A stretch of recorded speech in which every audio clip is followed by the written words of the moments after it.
Hello guys, আসসালামু আলাইকুম। দেখেন তো কোথায় চলে আসছি। আর আমি আজকে আসছি মাওয়া লিপ লঞ্চ রেস্টুরেন্টে। এখানে আসতে যাত্রাবাড়ি থেকে প্রায় আমাদের আধা ঘন্টা সময় লেগে গেছে। আর এত জ্যামের ভিতর দিয়ে ফাইনালি এখানে চলে আসলাম। তো এত কষ্ট করে এখানে আসার একটাই উদ্দেশ্য, সেটা হলো আমার মেয়ে অলিজার আজকে 5 ইয়ার্স বার্থডে।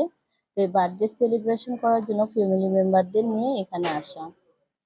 সো গাইস, এখানে এসে দেখতেই পাচ্ছ কি পরিমাণ মানুষের ভিড়। তো আমি তো নিচের তলা খুবই নিচের রেস্টুরেন্টের নিচের তলা খুবই ভিড় ছিল। এখানে আমার ছোট বোনও বলতেছে, আপু এত মানুষ। কারণ এখানে আমরা এরপর আমি উপরের তলায় চলে গেলাম, রেস্টুরেন্টের উপরের তলায়, যে ওইখানটায় কি অবস্থা।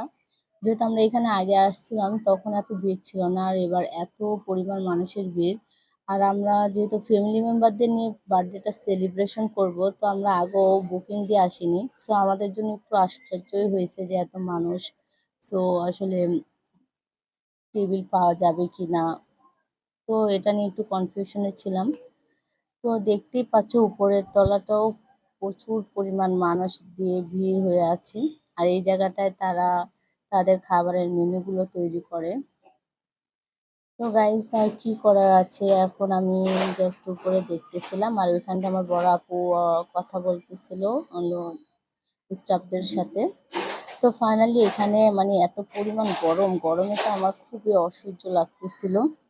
আর এই যে যার জন্য এত কষ্ট করে এত দূর আসা, আমাদের বার্থডে গার্ল অলিজা। আসলে অলিজা 5 ইয়ার্স এর হলো এবার। তার 5 ইয়ার্স বার্থডেটা করার জন্য আসলাম। তো সে এখানে এক পা দু পা করে রেস্টুরেন্টের ভিতরে যাচ্ছিল। আমার দেখতে তো খুবই অবাক লাগছিল যে সেই ছোট্ট অলিজা এখন নিজের পায়ে হাঁটে হাঁটে এক পা দু পা করে যাচ্ছে। তো সবাই আমার মার জন্য দোয়া করবেন যেন ও জীবনে ভালো কিছু করতে পারে। তো এই যে আমরা এই কর্নারটায় বসলাম পুরো ফ্যামিলি নিয়ে, দেখো এখানে আমার মা, তারপরে এই যে অলিজা, সাথে আমার ছোট ভাই, এরপর আমার ছোট বোন, বড় আপু ছেলে ভাগিনা, সবাই মিলে মানে আমরা আজকে অলিজার বার্থডেটা সেলিব্রেশন করব, শুধুমাত্র ফ্যামিলি মেম্বার।